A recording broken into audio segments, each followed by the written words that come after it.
Welcome to the Bound to be Rich podcast, where I attempt to reverse engineer people who seem to be successful no matter the circumstances so that you can apply those lessons to your own life. I'm your host, Ismail Humet. In this episode, we are joined by Zach Thomas, CEO of Apogee.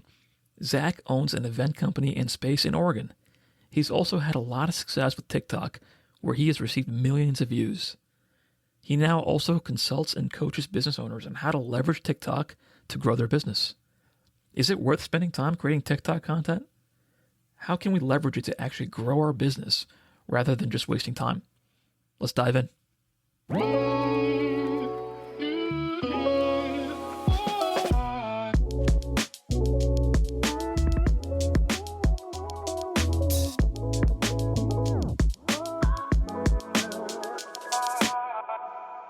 Zach, thank you so much for coming on the show, man. I really appreciate you making the time.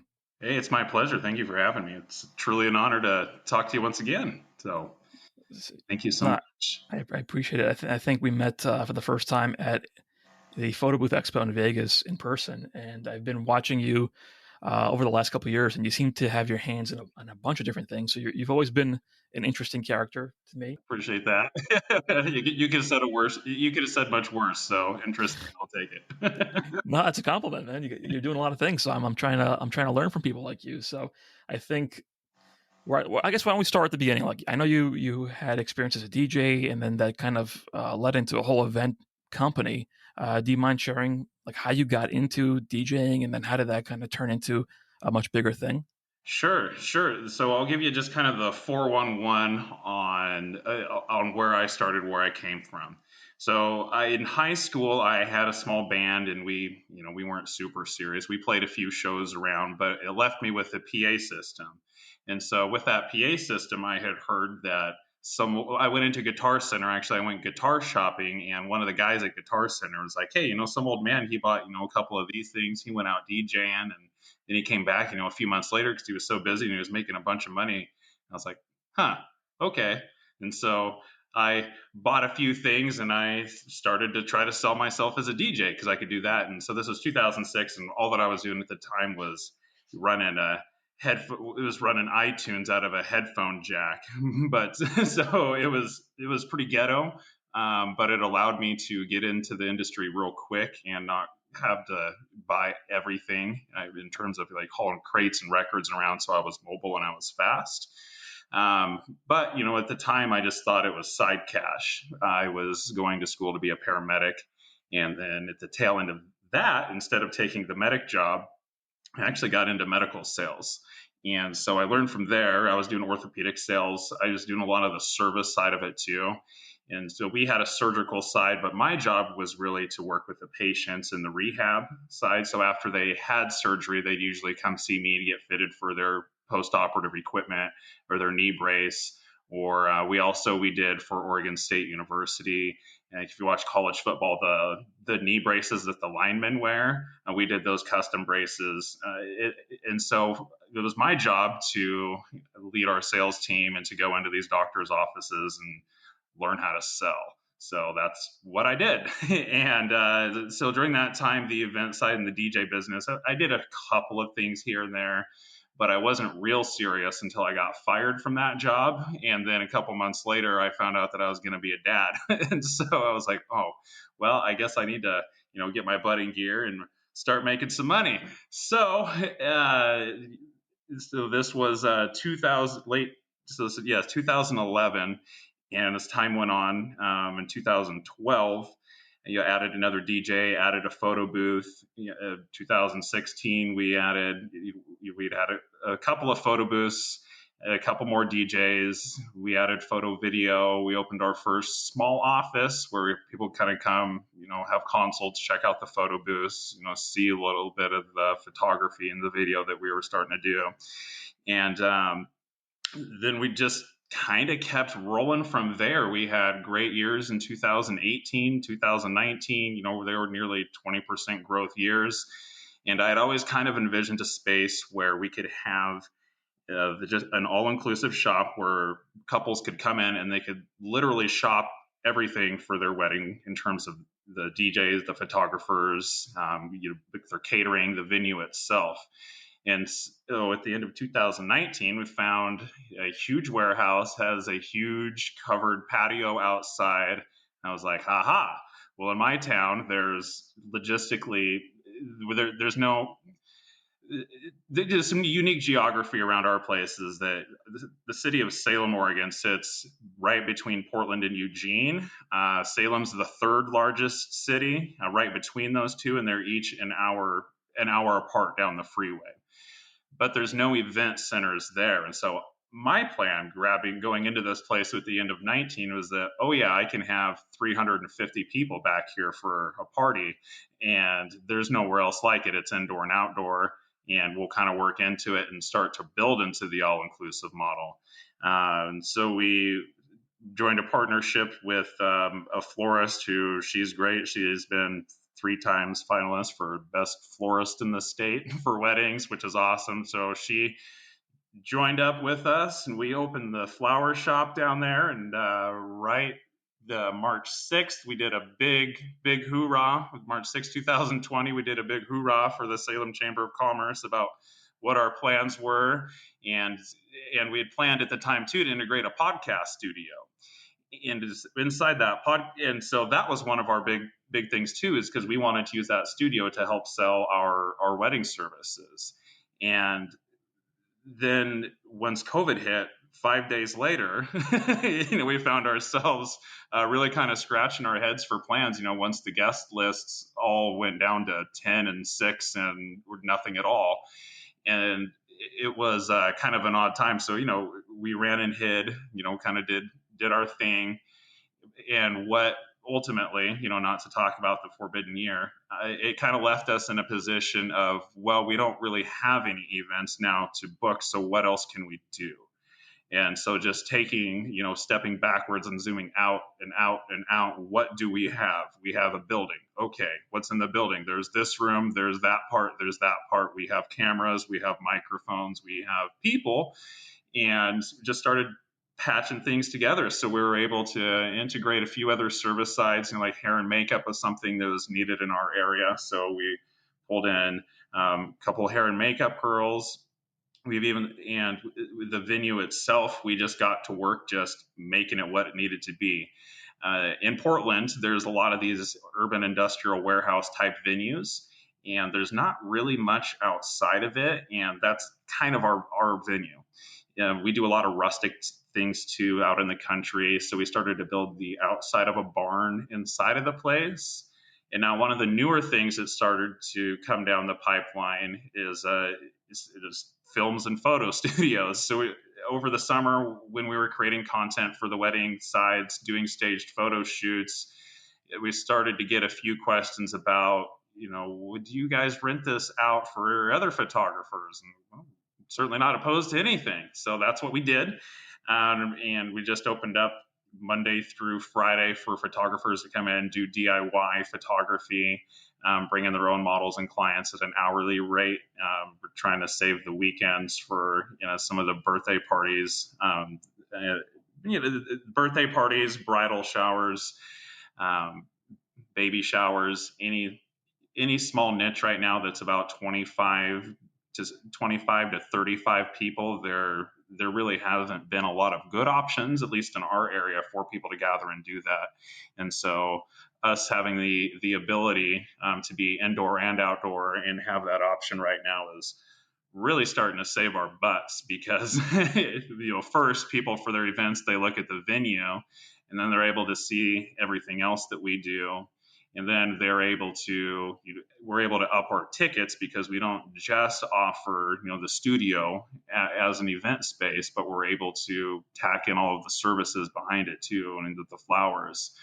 And so it's really kind of been an interesting concept, as we move forward. I had a meeting about filming a dating show inside of our warehouse as well. And we produced one of our corporate clients this summer that came to be, and I'm sorry, my ADD is probably making me squirrel brain jump around a little bit, but if I backtrack to this last summer of 2020, we had the corporate client that had a conference that was a self-help empowerment for women, 400 people in attendance, and it was a big event. It was a great thing, just a great, good-hearted event, and there was nowhere to have it. And so she came to us, and we were able to, we redesigned, the show concept itself, and more or less filmed a TED Talk style film conference and self-empowerment. It was a 6-hour film. And so now we're having the conversations of, well, dating shows, and the dating show helps us gain notoriety for the wedding business, for the wedding services that we do. And so there's just a lot of, certainly February is not a busy month event-wise on any year. I think that this summer, late spring, it looks like that's when we're going to be coming back. So in the meantime, we're just using everything that we can that we've had over the course of time as a wedding business to, in terms of photo booths, we put in, instead of having the iPad be a photo booth inside one of our ring light booths, it's still a photo booth, but we're using it as a TikTok station instead. So influencers and creators could even come into the studio. They have a ring light and an iPad ready to go for them. It's a mobile device even that they can take to different set designs in our studio. And so we're just getting really creative with a lot of bonkers ideas and trying to throw it out to the public, see what happens, see what they like. And, we're in the meantime, this is all in mind because I'm still on pressing go on trying to get us to be this large, all-inclusive national brand that really means something on somebody's day to have there. Like, we're the cool guys to come in. The wedding business is an $80 billion a year industry, but there is not one single brand that dominates that space that comes in on the day of, does a killer job, and those are the guys to have. That doesn't exist, and that's what we're working towards. So that there's so much to dive into that. I remember, obviously, I was going through my own storm when COVID happened, but I remember thinking of you because it was like horrible timing for me to do a conference, and I remember you like literally opened an event space right around when all that happened. So you were in my thoughts as well, but it sounds like you are pivoting, effectively. So I'm curious, just generally speaking, do you think, like as you're explaining it, you just seem very rational, logical. You're doing this, you're doing that, and it all makes sense. But in the moment, speaking from someone that was there too, do you think you were handling it well? Was it stressful, or are you the kind of guy that's like, you know what, it's not that big of a deal, we'll figure it out? No, it was definitely stressful. And on a personal note, I was going through a divorce right before that too. So for me, the way that I was looking at that situation was, well, nothing's worse than that. And so that for me was, it helped a lot because I was able to just put my mind into work and just do what I thought needed to be done. Looking back now, hindsight's always 2020. I feel comfortable at least knowing that I put in the time and the grind doing absolutely what I have thought and felt was best. But certainly there are things that I would do differently now, just because you never know what you don't know. But that's the way it goes. Progress isn't always, isn't necessarily linear. And we had a couple setbacks. We were starting to do pretty well. Oregon people were getting pretty fed up late October in the fall, and so we actually had the studio event space booked 3 days in a row. We had it triple booked that Halloween weekend, and then the next week the governor rolled back the restrictions, and it was just everything went cold. And so everything that we were having for December, some of the parties, all the leads went cold and all the events went off the books. And that was probably the most stressful then, because we'd already been under the gun for a while just trying to figure out what to do in the event industry. And so we kind of felt like we're starting to get our legs back. Maybe we're going in the right direction. And that took a lot of wind out of the sails. So that was really stressful. And yeah, I did lose like 40 pounds, so there's probably something to that too. Well, some people might consider that a benefit. Yeah, it needed to be done, but it wasn't all good. I'm, I'm also curious. You mentioned a bunch of things like, the dating show, bringing in hair and makeup people, and Yeah. those ideas. Are they like things that you come up with and you're throwing it at the wall, or is that coming from like clients bringing it to you? Like, where's the inception of those creative ideas come from? It's me usually. Now, so I've been doing weddings for 15 years now. It was the first time that I started to get into it. And just looking out, I've had conversations over the years with just tons of people in brides saying, where do we find this? How do we do that? And so over 1,000, I haven't done myself 1,000 weddings, but certainly I've had my hand in 1,000 weddings, answering questions in some sort of way. And it's kind of led me to a point of, well, this would just make sense. And so here and there over the years, well, this would be nice if that was this way. And so many times of that would be nice if that was this way, I come up with a pretty big list of things that would be really nice if we could do things that way. So moving forward to us, we're looking to kind of make the shopping part of it a lot easier. So it can be just done online. It can be done easy. They can see who they're working with right away. But yeah, the ideas are usually just things that start to creep up through the years, and we've had the opportunity now. That was the nice thing with last year being what it was, is it did give us the opportunity to execute some of those ideas and try them out, and then to get them going. So we're still figuring out a lot, still adding some more, but yeah, I'm kind of a crazy guy. It's all relative. Some people see crazy, some people see brilliance. So you also mentioned in the story in the beginning, you wanted to have space for a podcast. So as someone obviously with the podcast, I'm curious, how did you think about that strategically? Like, what was the plan, and how did you intend on using the podcast to help grow all the other things that you're doing? Sure. So, templated out, we own a podcast called Marry Me Podcast. And it's just a skeleton show idea, even still. And it's a project that I've wanted to get going for a long time, but there's just not the bandwidth to make it happen. And so getting into the space of, all right, we can have our offices right here. And we as a team, now that we'll all be in here doing different things and there'll be multiple people here a day, we can make this happen. And this would be good branding and advertising for us to, if we get a good podcast going, it helps us with our authority in the industry to just say, hey, these guys really know what they're doing. And so that's what we wanted to do with that. And when COVID came down, I went, all right. I'd already tinkered around with it a little bit here and there, just kind of mobile, trying to patch together, figure out how all the equipment works on a semi-professional standard.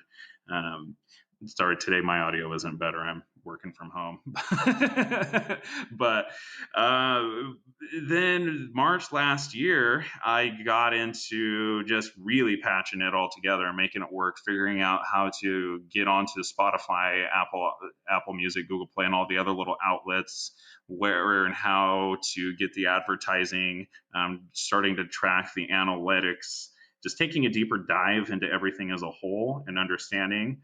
So what I did was I created my little side project, and it was really whatever I could squeeze out. Not very well thought out at all. I don't run your podcast like you definitely don't run your podcasts like I was running mine, which was, hey, you want to do a podcast tonight or tomorrow night, and then it's 11 o'clock and we show up there and we whatever can squeeze out creatively for the rest of the day, that's what we get. So I'm curious then, like, is that because we're going to get into content later in this conversation as well, but is it effective? Like, some people believe just put something out there, just create something, just keep creating, and other people have the approach of being more thoughtful, methodical. They can both work, I guess, but I'm curious from your perspective, like, was that effective?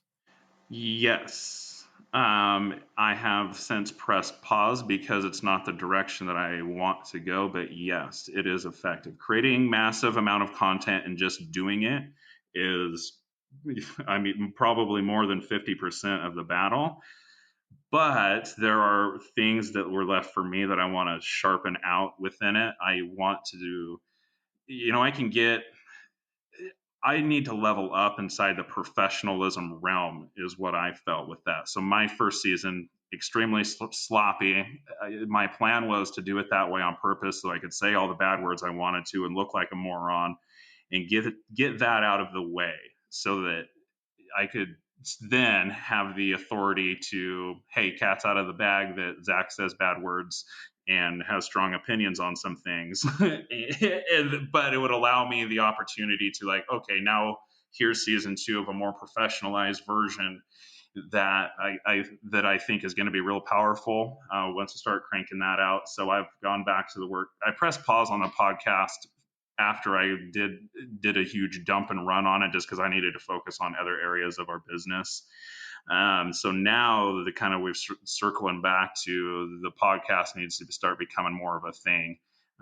Both our wedding podcast and my personal podcast, and what it does, what we need to be, as a company, I feel is to be a professional media hub where clients, customers can come in, do this thing real quick, whether it's a podcast or just use the studio for content purposes. And yeah, we're just kind of just feeling it out, seeing where it goes. But the more any brand can do to spread eyeballs and awareness, it's it's a great thing. And But on that note, though, like you mentioned, just creating a ton of content is effective, and I've heard that before too. How do you think about that related to promoting the content? Because I wrestle with this too, where I just want to make great content. That's what everyone says, content is king, or just make a lot of it and put it out there. But what about promoting it? Or do you think that organically happens? How do you think about the balance between those two? Well, I think it depends on what your goal is. So my goal at the time when I created the podcast in March was it just needed to do it and make it happen, and I didn't really care. I didn't care. Like I'm not afraid to say what I want, and if people don't like it, man, that's my sincere opinion. So in March, I didn't care. But now, circling back around, it was like, okay, I figured out what I needed to. I learned a lot of things. That was really what I was trying to accomplish, was my learning curve more than anything else. And so part of that learning curve is that I needed to, if I'm going to get high caliber guests and I'm going to sound better and I'm going to ask pinpointed questions, I need to put together a little more research and thought into what I'm doing and iron it out that way. That being said, TikTok for me has been the best way to promote everything by far. Because it links with everything else from your Instagram to your YouTube. You can put in your Spotify URL if you're a podcaster and that's what you want to do, or if you're a merchant, you can put in your shop link, whatever, your personal bio link. And when you get on the platform, for me personally, I've had a lot more success on there just in terms of the amount of people that will see everything that I do. And because so many people will watch TikTok and the videos get so many more plays than anywhere else on the internet right now, whatever is done inside of that TikTok video that reaches the most amount of people is the best way to promote it.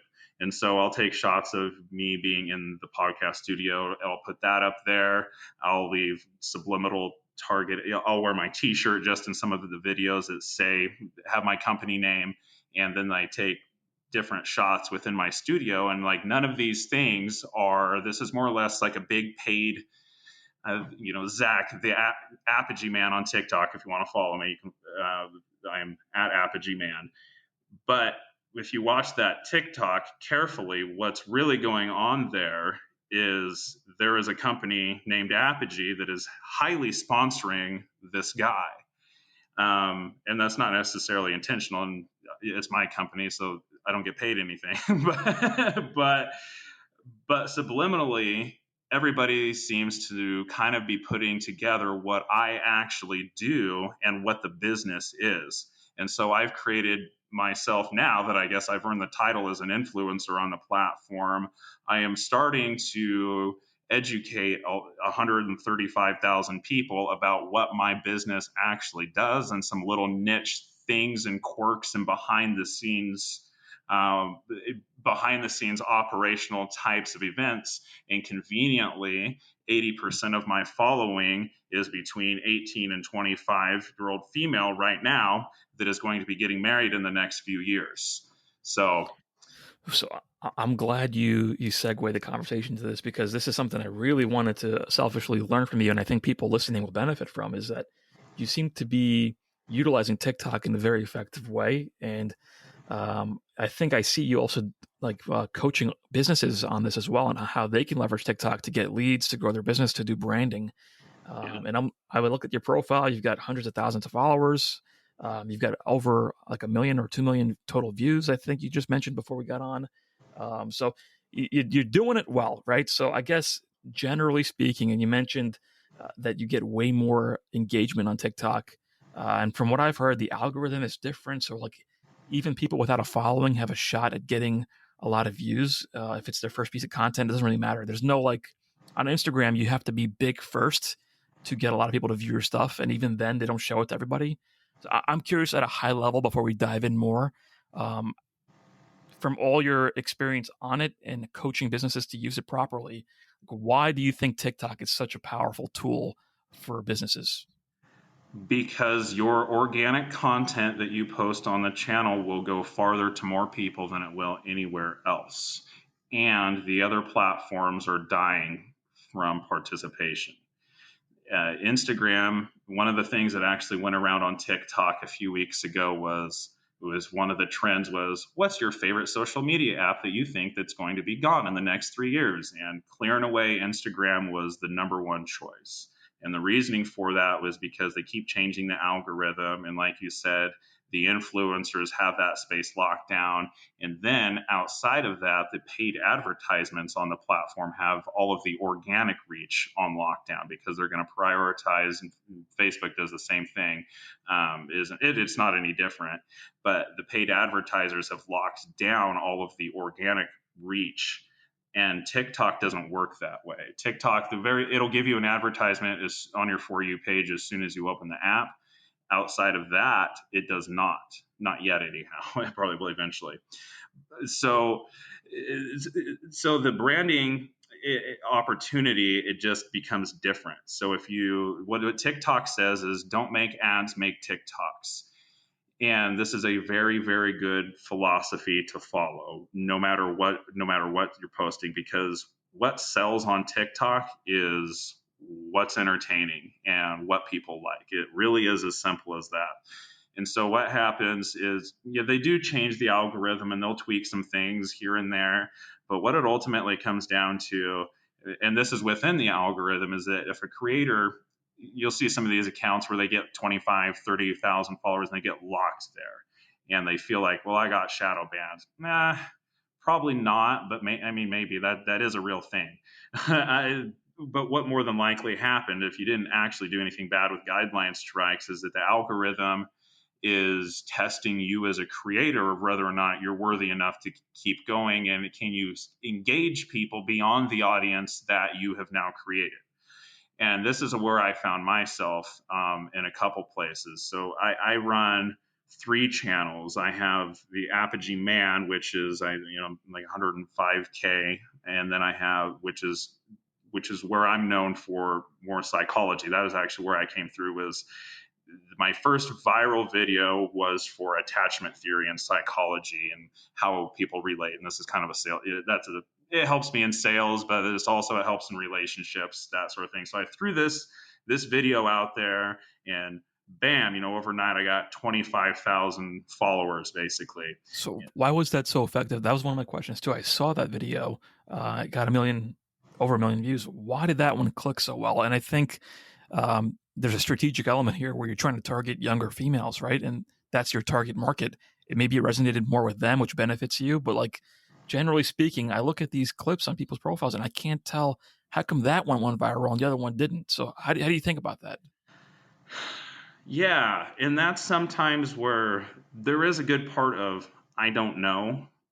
With this one in particular, I think that it was a few different things.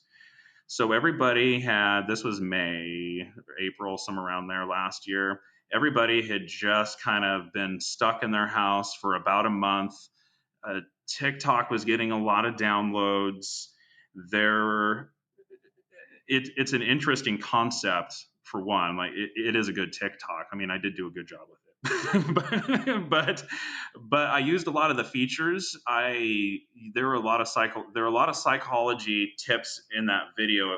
If I break down that video, what I do is I hook people, or here's something you haven't learned about before, by using the term you in the very beginning. You grab the attention. You need to hear this thing. You could have learned this before. This is how it has detrimental impacts on your life. And then the news does a lot of this psychology hacks too, also, where they feed you a little bit of this is why it's important to you, so you better listen up and figure out what's going on. This time in particular, I hit the algorithm with one of the hashtags was book club level up. And since I was going through the book, I used the hashtag, and I used one of the other trending ones. And I think that it oddly kind of fit within both of those trending hashtags. So it caught it. But nonetheless, still like 10,000 people, or it was 11,000 people, I think, within 24 hours had shared the video. So, but then I had followed up with some things. I'm like, oh, for sure that's going to stick, and it goes nowhere. And where I've really boiled it down to is it comes down to transparency and authenticity combined with, is it valuable to the person consuming your video? They can swipe through and see endless anything else that they want to. Why should, like, you have to earn their view. And transparency and honesty and authenticity from a culture that's been sold this is the fake lifestyle on Facebook and Instagram, which we now think is going to go away, it just seems to work better. I guess it depends what you should do based on like what your goals are, what kind of business you have, et cetera, et cetera. I'm curious, like if I wanted to utilize TikTok to grow my, podcast listener base, attract more listeners. I don't know anything about social media or TikTok. I've consumed some content. What do I do? Like, how do you even begin to help me or advise me on what I should do to use that platform to get more listeners? So the first thing is if you don't have the app, you got to get the app. Start cruising around, checking out all of the features.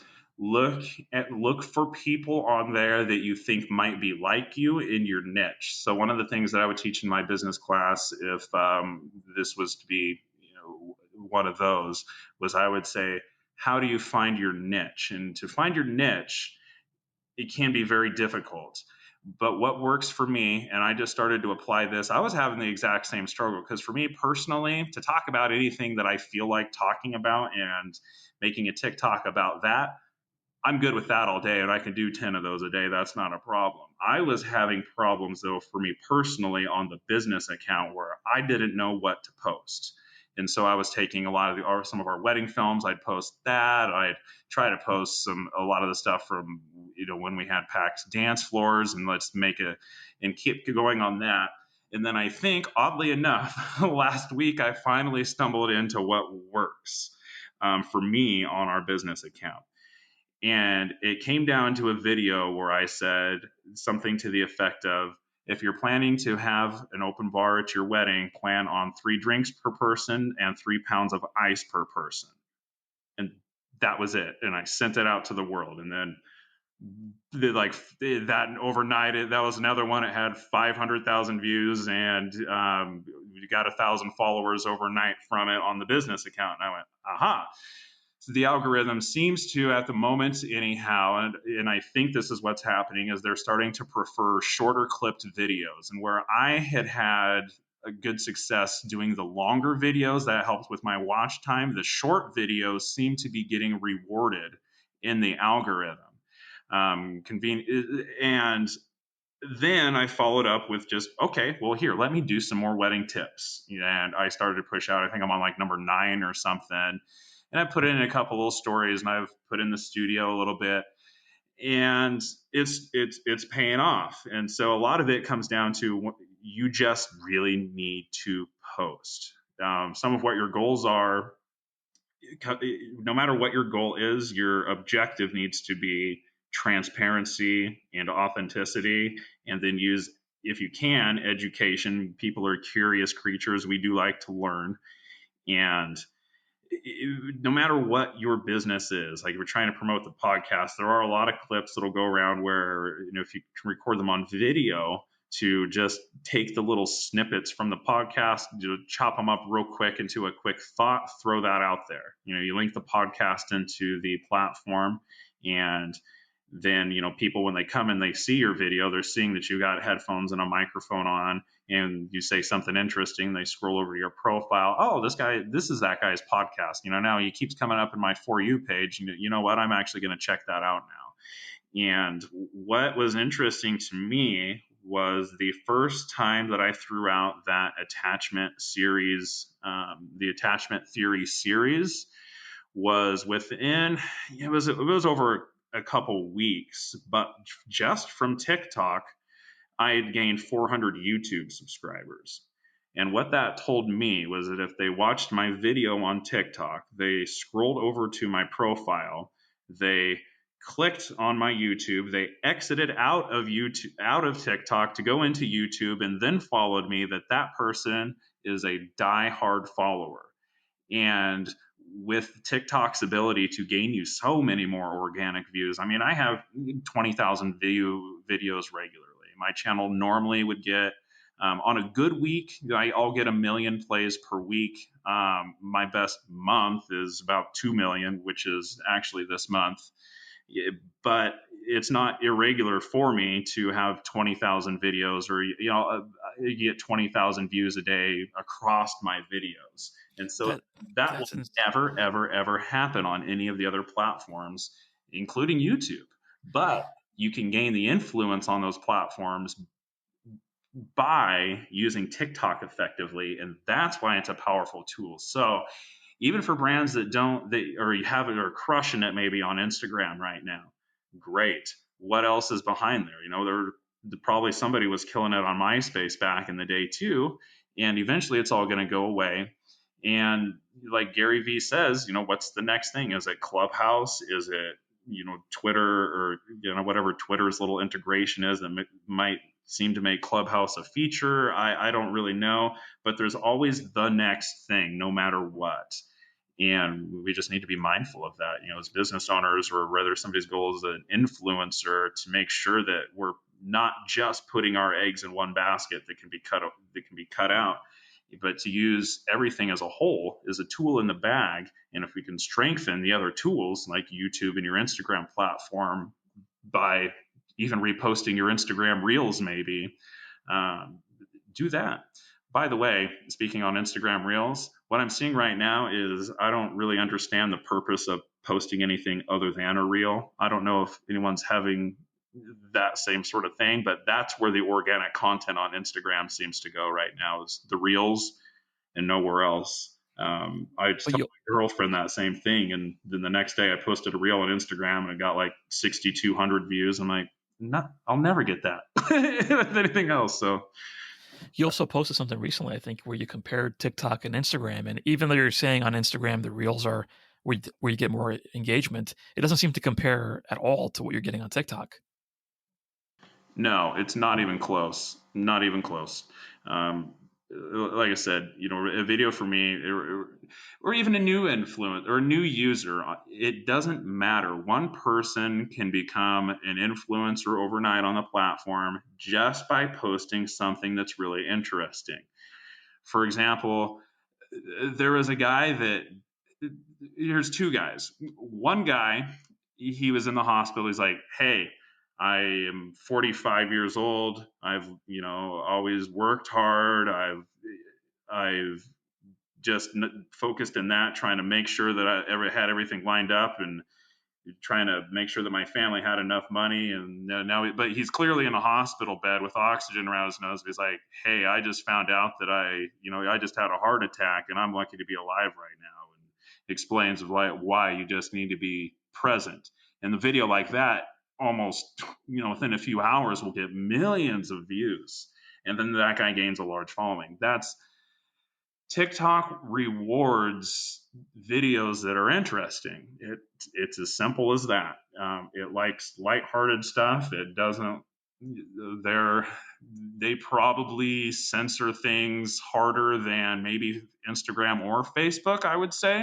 In terms of not just like political nonsense or violence. They all kind of do that the same, but it favors lighthearted content quite a bit, in comedy quite a bit, um, and things that resonate emotionally.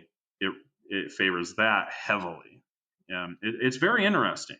Yeah. Once you dive into the algorithm and just get going, it's interesting. So I guess, and this is probably sounds stupid, but I know people think this, like they have a business, they want to grow their business, and they go on TikTok and they see people doing weird dances and doing all sorts of nonsense, and they're like, "Oh, I don't want to have to do that type of stuff to get eyeballs." I know the answer, but it sounds like you don't have to do that kind of stuff. You can just be real, right? And if you're giving even advice or sharing interesting things that happen to you or tips in business, that might get a lot of attention and engagement. So, for example, with me in the podcast, right? It's not video. Like the tip that you gave is a great tip to take that snippet, put it up there. But for someone like me that doesn't have video, how do I even begin to create content on a video platform? Start recording yourself. To gain traction, putting out, and this is my opinion anyways from a branding standpoint, is we need to have a presence on everything somewhere. Even if we're not using that thing, we at least need to have some kind of a presence. And I think that YouTube and TikTok, everything is moving towards video. My fear, well, I'm going to say my fear. I believe with podcasts that's the direction it's all going to go, where it's kind of more self-casting than necessarily just audio casting. The the young consumer right now, everything is good enough quality that comes out of their cell phone, but it's not necessarily. But what seems to work well is a combination of just slightly better than what they can get for themselves. And even like just using an iPhone right now to record something that you can chop up, you just if you can use your cell phone's fine for TikTok. That's what people are doing. Is it's the front camera of their phone. It's nothing fancy. It doesn't have to be, and it doesn't have to be great quality, but if you record your audio will obviously sound great when they're driving in the car and you're doing that thing. You're gonna be super professional. But if you can even get some sort of a video recording, you can throw that to TikTok. That'll dump your Spotify link or wherever you want them to go into your profile. And then your YouTube links up with that too. So you can just take that video and just throw it out there to the world. And it's an easy piece of content to do because you're already sitting there at your computer talking. You're just recording it and then press and send at the end of it. And I would highly recommend it. Okay, so I gotta get my video game up, but it sounds like the general tip is to take snippets of things that I'm already doing and discussing, like the best parts of each podcast, and make them into a TikTok and see how that goes. That's probably the first thing for me to start with. Yeah, just start making TikToks, or any random thought that you have, or go behind the scenes. When you're about ready, like, hey, I'm Ishmael. I'm gonna come back here and talk with so and so right now. Here's my little setup. Press send. Just send it out there. The algorithm also favors consistency. So, like a new creator or somebody that's brand new that throws out that video that gets famous overnight, if they don't continue, the algorithm's going to slow them down. Usually, what I've seemed to find is that I get 3 days hit out of a hot video. I'll usually know within a few hours if it's going well, sometimes quicker than that. But within about 3 days, you kind of lost that mojo and you've got to win a new crowd somehow. And the ways that you can win a new crowd is by continuing to feed into it. So, like, say if you video yourself and you're talking to somebody about TikTok and that's your TikTok that took off. Okay, well, maybe I can now follow up with some more things about TikTok. But over time, and this is just a little piece of advice that I figured out in the long run, is that you are going to have to regain and re-entertain your own audience. And so for me, I gained a real large audience with psychology and attachment theory. And then I've posted some funny ones, and then I've posted some just general type, this is what I'm doings. And then I'll watch my analytics grow. So, if I have a day where I only gained 50 followers in a day, okay, my content's getting a little stale. Let's go back and let's re-engage one of those old audiences. So, coming up on my project now is, let me go back and let me talk about some of these attachment types again, because there's a lot of people that follow me for that. And I'll reach the new people on the platform and have a chance to re-engage, an even larger like-minded audience for something that people already follow me for. But the first step is really just to be there, isn't just to do it. If you don't know what to do, it doesn't matter, because the content, the algorithm's going to favor you doing it. That people are going to favor. People favor. I even see there are a couple guys that I follow that are high-end film people, and they use really nice cameras for things, but they're boring, and they don't really. It looks really good, but a really good looking video that is boring still doesn't work. But a crappy video that's entertaining will go well. Like the guy that sticks his arm in the alligator's mouth from 1995 still works. Some things never get old. Yeah. Yeah.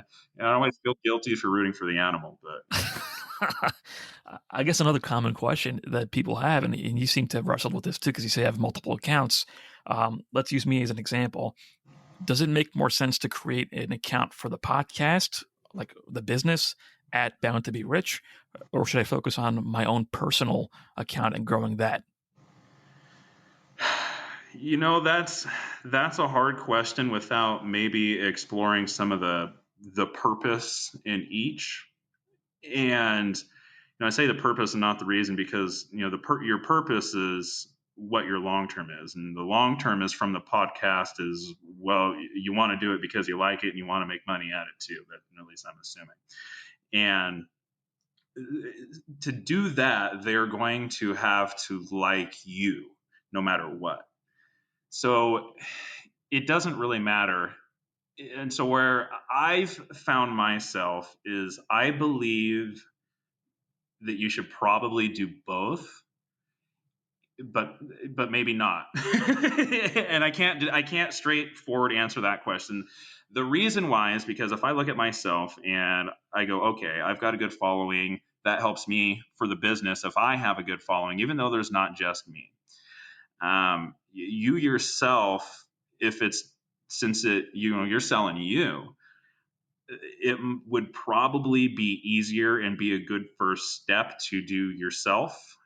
If you get video and stuff dialed in, and you've got you're like a home studio, maybe professionalize it, and then start dumping into the podcast itself. But ultimately, if people like you, they're going to watch your podcast. And so I think what I'm talking myself into is, I just listen to myself speak, is I think that you should focus on you. So it sounds like it's like anything else. Like, it depends on the individual. Maybe if someone else was asking you, you'd have a different suggestion. But for me, it sounds like I should focus on building my own personal account, my personal brand, and that would help the podcast and anything else that I do afterwards. Yeah, and if they like you, and as you start to build your channel and having your link in there, and they're going to get to know you, and they'll figure out that you have your podcast, and that helps you dump your eggs into your channel, not have to spread thin. I wouldn't say that this is a mistake that I made, but I also have my King of Apogee channel, which is I've taken a little bit more of a local political route with it, and it's just hard. It's really, really hard to maintain 2 influencer accounts. And I wish that I would kind of have just stuck to one when it worked, and just tried to diversify my audience a little more by letting them get to know different aspects of me. But since I was, nobody really likes somebody that talks anything political, anyways, I do have a separation on my larger following account from politics entirely, which is very helpful. So, if you don't repeat some of those, a lot of this is, it's really difficult to figure out because it's new. I'm learning things all the time and I don't have all of the answers. I just know a lot of what has worked for me, what I've seen worked, and then what I know definitely does not work and you shouldn't do. Right, but there's power in that too, because you can help people save time figuring out all the things that you already figured out. So, Yeah. but then you mentioned like it sounds. So I'm trying to sit back here and think about, all right, what do I do? And it sounds like you're saying a few things. One, focus on video and repurpose your content. So you're already doing stuff somewhere. How do you repurpose that into other platforms? Like if I start incorporating video, I can put it on TikTok. I can maybe stream live on TikTok. Maybe I can put it on Twitch as well. Like you're already doing it. Try to leverage it and repurpose it as much as you can. But then you start talking about like managing different accounts is too much work. It sounds like it's a lot of work doing one account, man. Like how do you? People I talk to wrestle with that investment in creating the content, like thinking it out, planning it out, recording it, editing it, mashing it up together. It takes time, right? So how do you have any suggestions to that, or do you just have to suck it up and do it? Yeah, I mean, it doesn't matter what we do in life. You got to suck it up and put in the work and point your feet in the direction you want to go and grind. This manifestation is huge on TikTok. Think all these positive thoughts and this stuff's going to happen. Well, okay, that's true. You got to think about where you're going and feel good about it, but you actually have to, at the end of the day, get up off of your butt and go do it. So yeah, it's a ton of work. And when I have my bigger content days, I mean, I'll be on there, I'll be on my computer, answering emails in between. I'm doing TikTok and I look at my screen and I've been on TikTok for 6 hours a day. And then I've been on my computer right next to it while that's been uploading or while I'm trying to figure out what to think of next. It is absolutely a ton of the work, and that's why I think that you can kill a lot of birds with one stone. And this is what I'm even doing right now. So I've got and maybe from Photo Boost or something. I don't know if you have some extra iPads or something laying around. There's an app that's called Switcher Studio. And if you download this app, you can link any iOS devices, cameras that you want together. And this is how I'm about ready to record season 2 of my podcast and kill YouTube and be able to post it on Instagram Reels all at the same time. And so this isn't, I don't have any like real hard numbers on this, but from a podcast with this, these are my thoughts when I'm rolling into it. So maybe it'll help you. So I'm taking the Switcher Studio app. I'm linking up a pair, 3 iPhone Pros with different angles on me. And then I can set my tablet down. We can run the mics through, run the headphones through. There's a little mic pack I can send you. I'm using it's a Comica Comica. They're lapel mics. They came in a little box. They're pretty decent. You can run 2 of them at the same time into an iPhone. They've got pretty good range, but you can also get an audio out for them. So where I'm starting to play with is running these iPhones to where I can record podcasts like with different angles on the fly, or if you think of say like Joe Rogan's podcast, obviously he's number one, so he's got different angles on there. So we'll have the different angles, but we're not using these $5,000 Mark Pros. We're using iPhones. And to take that content, you can throw graphics up real quick. You can throw images up. And so if you're talking about anything specific, you can really plan your podcast and kind of your show and shot production through this. And then you record all of your audio. You have the video because you just record the video. You can go live with them too. So for us, if we do live wedding ceremonies, this is where we got them from. We got them is for the live wedding ceremonies. So we can stream live on YouTube, Facebook Watch, whatever. And that'll allow you live streaming. Yeah, it'll allow you to easily professionalize your podcast in terms of like creating like quick content fast and efficiently, because you've got the video, you've got the audio, and then the video is fully unedited. You just literally you take that, it's done already. You upload it directly to YouTube, or if you went live on YouTube, it's already done for you. You just end it, and so you're killing your audio. You're getting your audio version right there. You're getting your video version right there, and then from that video, you just say, this was a really cool couple of sentences. It's something between 10 and 20 seconds. Shoot, they have that 15-second marker on TikTok for a reason for your video. Shoot for about 15 seconds of an idea of, this is what I said. This was an interesting piece of the conversation. Throw it out there. I'll send you an invite also. There's an app company called Shuffle. It's a beta invite right now, but I really think that it could be a good future. It could be a killer in the podcast arena, because it's like TikTok, and they found me through TikTok. It's like TikTok, but it's for podcasts. And it's really interesting because it integrates with all of your Spotify and Apple, but you can scroll the different podcasts like TikTok, and it'll get to learn what you like. And you can cut pieces up to a minute out of your podcast and put it into Shuffle. And I can send you an invite for that too. I appreciate that. And I'll link to a lot of the things you mentioned in the show notes. The Switcher Studio, I haven't heard of that. I'll check that out too. And the lapel mics, Comica, I took a note. So that's another thing, is like, one thing I'm worried about with the video is that sometimes I don't look interesting. I'm taking notes on what you're saying so I can put it in the show notes later. Like, does anyone want to watch that stuff? Yeah, people do. And even with YouTube Premium, they don't have to necessarily watch it. They'll close their phone and they'll listen to it. Interesting. So, and anywhere that you can build a presence is a good thing. I guess, all right, so I guess I'll sum this all up with one question that I seem to hear from entrepreneurs all the time. Like, because we've acknowledged there's a lot of work involved with creating this social content, you got to suck it up and do it. But then how do you know if it's worth it? Like, how do you really know this is taking a lot of my time, but I should keep doing it because it's working?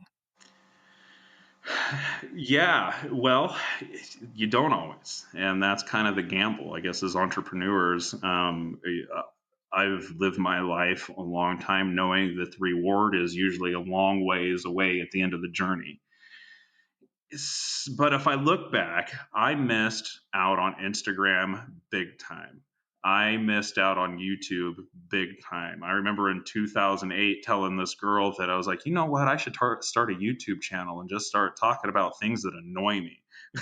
And had I done that for 2008 to 2018, and I was creating a video every day, what did I miss on the table? And then I go back and I think, oh, well, I didn't really even start to post on my business Instagram till like 2016. And it really, it's still, I'm not good at it. It's got a little bit better a few years ago.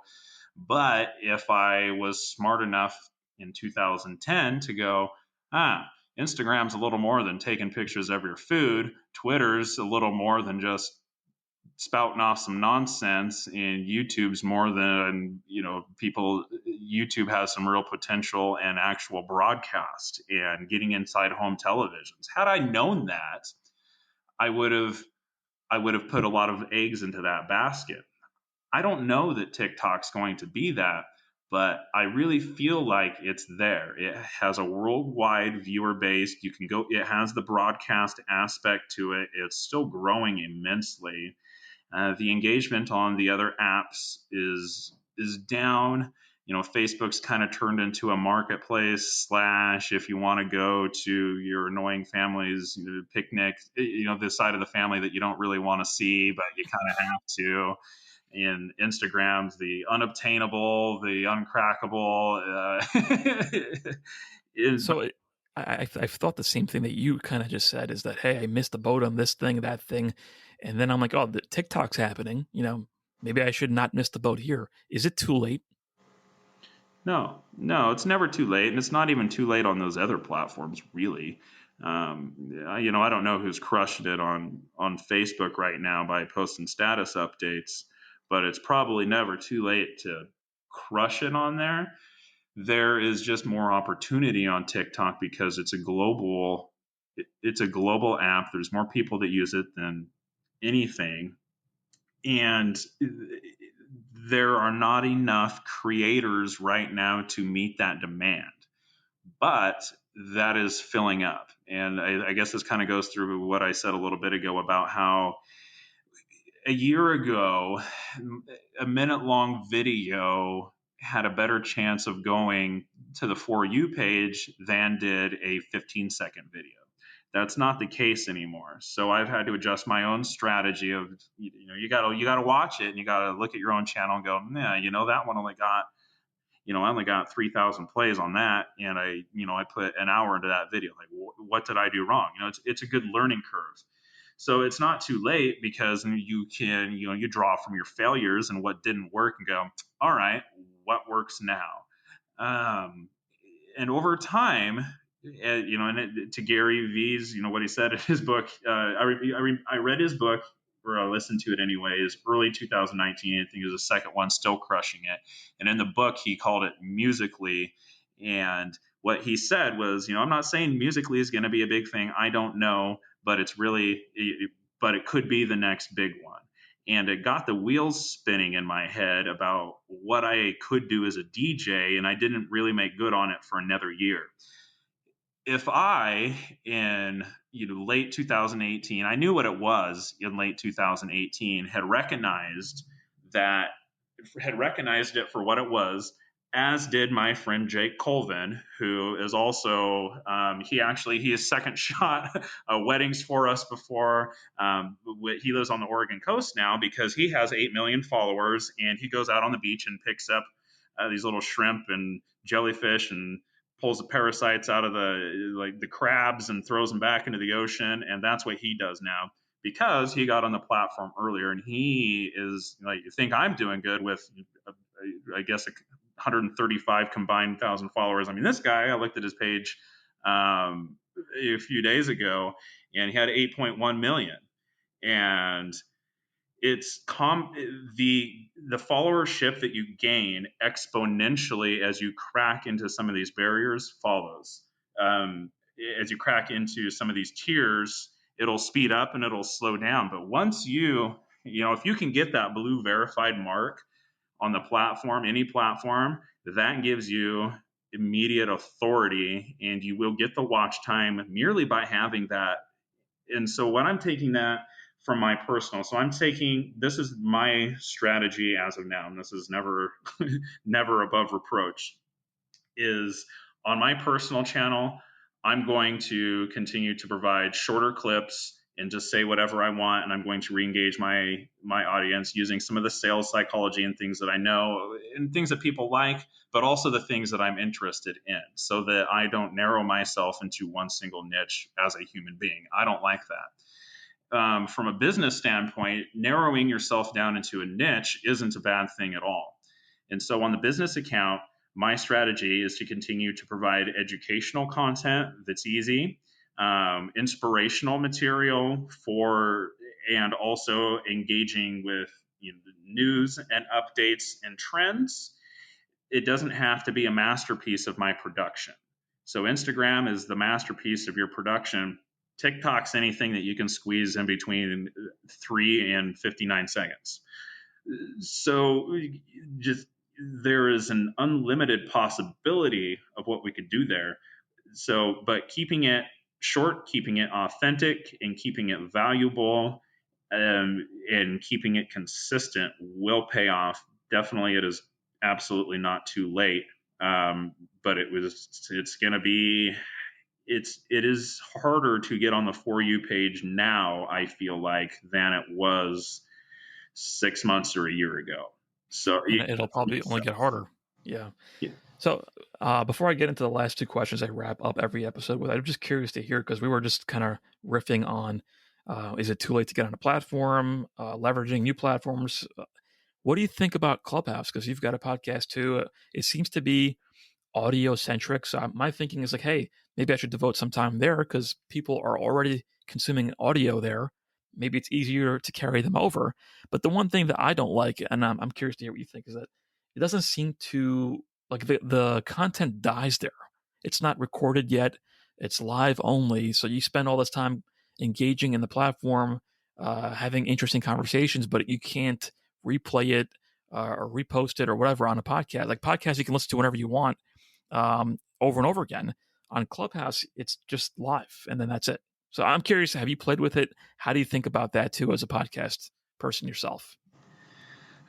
So I've gone into the app a few times. I've jumped into a few different conversations, but honestly, my bandwidth as far as I'm a pretty busy guy. I wake up, I usually sleep about 6 hours a day, and then I get up and I just kind of start working until I fall asleep. And I've found ways to keep myself plenty busy enough doing everything else. So I've only really had the opportunity to dive into it on the surface. I really like it though. I think that it's really cool.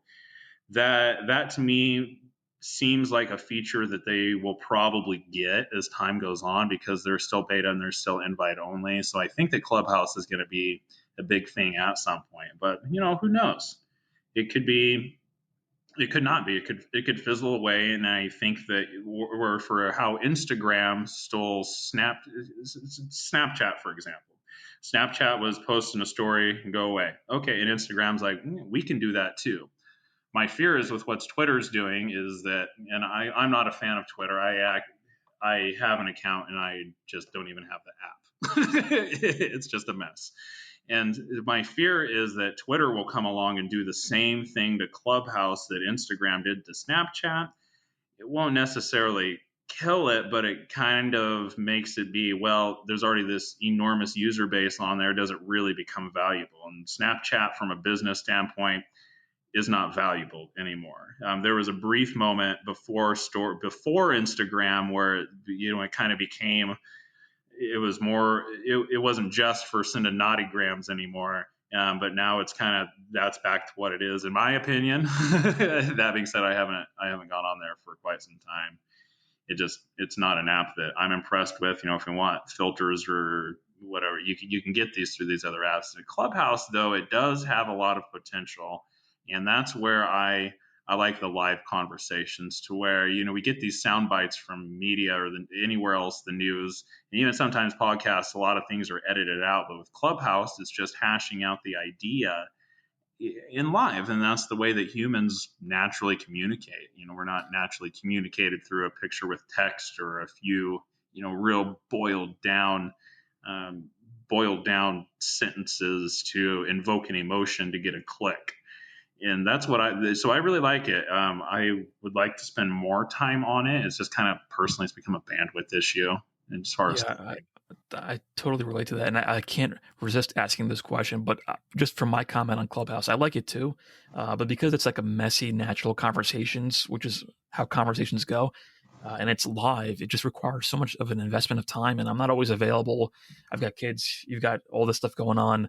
To me, it's hard to just tune in live whenever something cool's happening and wait for the conversation to pick up.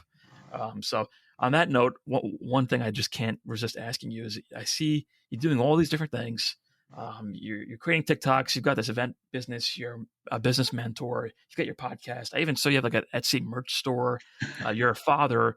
How do you manage it all? Like, do you have people do you have any advice on productivity? Do you hire people? Do you just like a bulldog barrel through and do it? Like, what's your secret? Yeah. So the event side, I've got a really, really, really good team. Our guys are awesome. So my role in the event side at this point, we kind of scaled. I've scaled when we got the venue. I was like, all right, I've been out on the events for long enough. I need to step back to be able to help my team do what they need to do and go into business mode. And so I've removed myself from doing the actual events themselves. So that pulled a lot. And then the other things that kind of came about, this last year I started doing a whole lot of things because I needed to. The events were gone, and so I needed to do the podcast. I needed to invest the time into TikTok. I needed to start to use my experience in the industry and throw it around. Not just for the benefit of others, but for me and my family personally.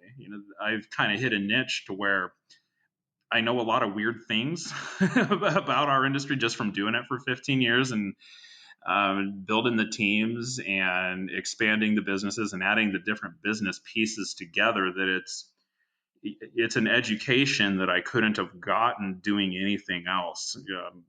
Even if I would have went and got my master's in business, which in retrospect, I'm grateful that I didn't, I wouldn't have been able to learn all of these things. But productivity,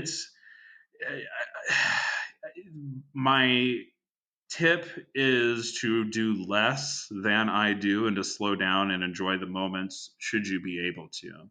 At the end of the day, I would prefer to not work and sit at home and hang out with my kids and not do anything. In life, there comes a time where you need to sprint, and there comes a time where you need to relax, and understanding with the difference between the two is difficult. However, I look at it in terms of I need to do what I have to do, but I'm plagued by this anxiety that I'm never doing enough. No matter what, I've always kind of felt that I'm not doing enough. And if I lay in bed for too long, I'm one of those guys where the voice in the back of my head just is like, you gotta better wake up. You're a lazy piece of crap. You need to get yourself out of bed. And oh my God, you don't know how much I relate to that. And I'm sure people that spend time listening to podcasts probably relate to that too. Like you just have that voice where you feel like you should be doing more. Like, I don't know. It's like a curse. It's a curse. It's a blessing sometimes, though, too. It's a double-edged sword because it allows me to get up and to create a lot of things and to put myself out there and to outwork a lot of people. Right.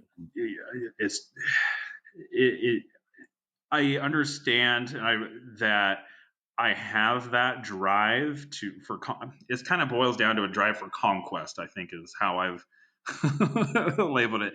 In order to get out there and to do things and to experience the new things that life has to offer for me and for my family, I think that it's fun to get to explore all the different possibilities and to not lock myself down into something like, thank God thank God I got fired from that medical sales job, because I could have worked that job forever. I would have been making 150 grand a year. It would have been a good job, good benefits, and it would have really sucked a lot because every Monday came around and whatever you did last week was never good enough. And, the month that you just came out of where you beat every company record you now had a new quota even higher than that because you, gained a client that you were working on for 2 years. So it's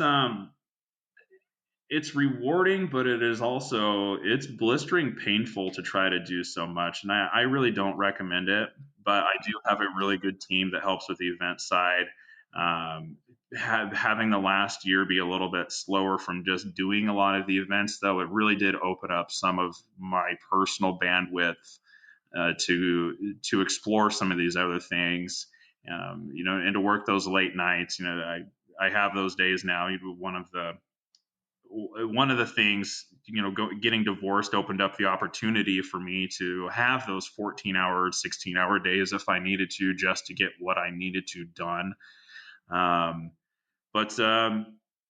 Yeah, no real productivity tips. If anything, I would tell you to slow down, to be honest.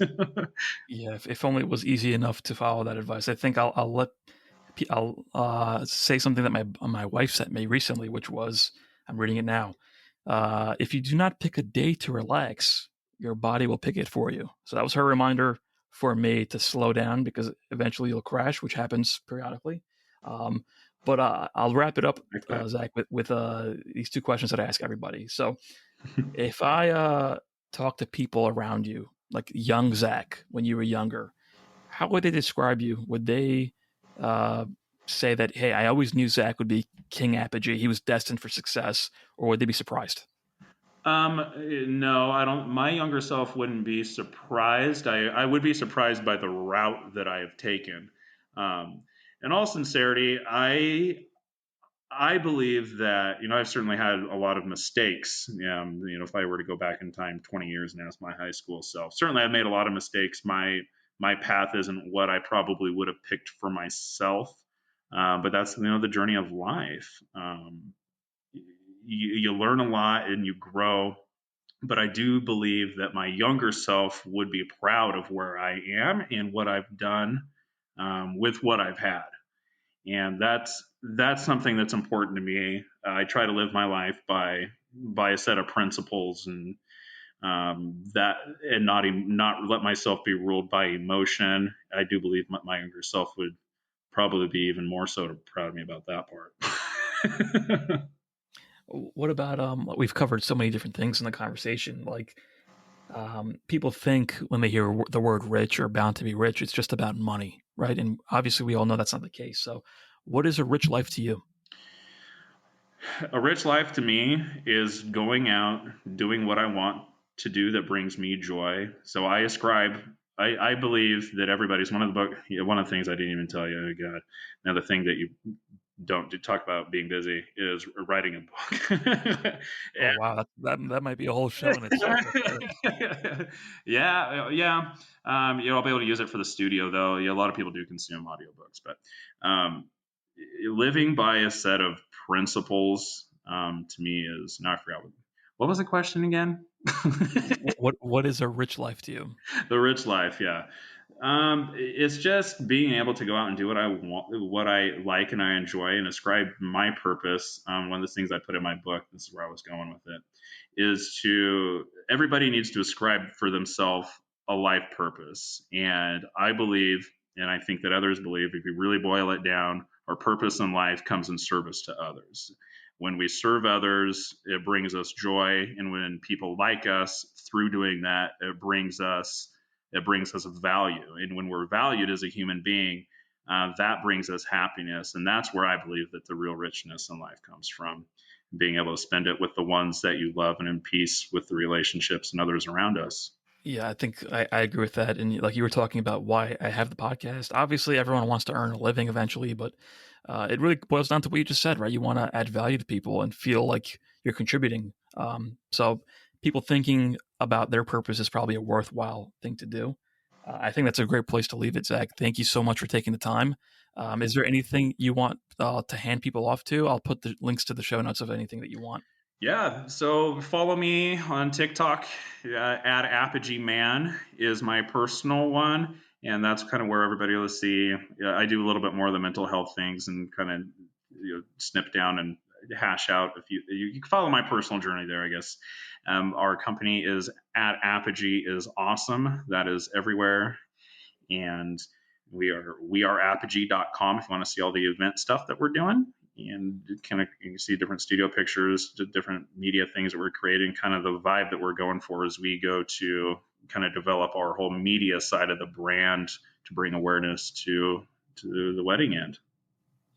Awesome. I'll link to all that stuff in the show notes, everybody. And again, Zach, thank you so much for making the time. I'm sure people got a lot of value out of this. I took a lot of notes on what I should be doing with TikTok. So maybe I'll report back soon to see if any of that worked. Well, I hope so. Awesome, Zach. Thanks so much, man. Thank you. And there you have it. If you enjoyed this episode, please remember to leave a review. I may even give you a shout out and read yours out on the show. For any and all resources that we discussed, check out the show notes or head on over to boundtobirich.com. Until next time.